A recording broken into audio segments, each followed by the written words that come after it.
products and its services due to the increasing frequency and magnitude of extreme weather events, such as increased average temperatures, prolonged dry spells and droughts that affect water availability for wildlife, for the waterfall attraction itself, and for humanity. Distinguished guests, ladies and gentlemen, we've gathered here for an important 3-day peer learning workshop on national adaptation plans. And the main objectives are, firstly, to strategize for strengthening the enabling environment for the implementation of national adaptation plans. And secondly, to discuss how countries that have recently completed the national adaptation plans and those that are about to do so may be supported towards accessing climate finance from various funding windows towards building resilience in a low carbon trajectory. I hold the issue of climate finance close to my heart, especially as it relates to adaptation financing.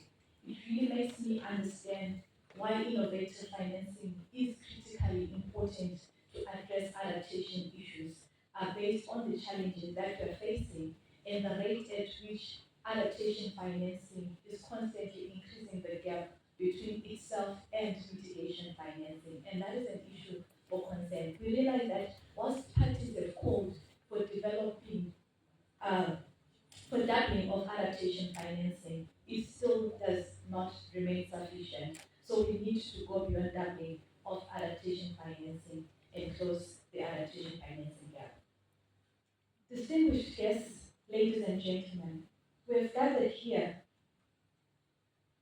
to ensure that we support countries to mobilize these important resources. Climate change is indeed one of the biggest threats facing global development, with developing countries being more vulnerable due to their low adaptive capacity and reliance on climate-sensitive sectors such as rain-fed agriculture. Small island states and other developing countries are bearing the brunt more on losses and damage as a result of these increased occurrences of extreme weather events. Oftentimes, it's resulting in raising of the sea level, the flooding and displacement. In the region such as Mozambique, in our region, countries such as Mozambique, Malawi and Zimbabwe have not been spared from the unprecedented impact of climate change.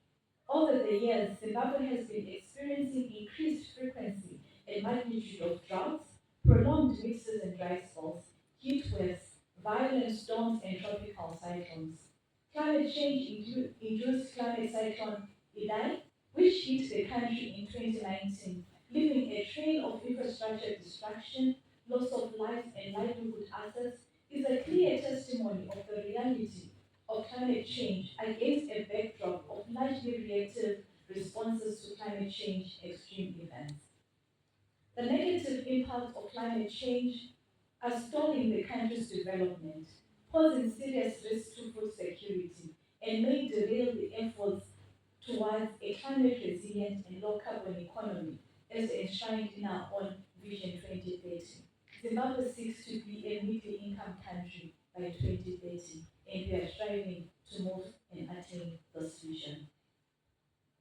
In response to the threat of climate change and Zimbabwe's high vulnerability, the country, with the support from the Green Climate Fund, developed a national adaptation plan under the Green Climate Fund National Adaptation Plan Readiness Facility with the support of UNEP. The process started in 2019.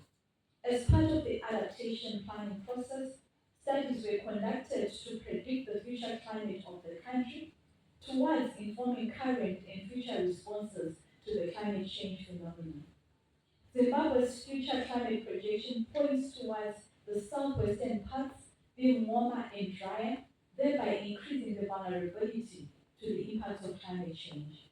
They further point towards an increased occurrence of extreme weather events such as prolonged dry spells, droughts, excessive rainfall, and the associated flooding. This calls for preparedness through adequate planning, budgeting, and implementation of suitable adaptation measures proactively. I was saddened yesterday when I was landing at the airport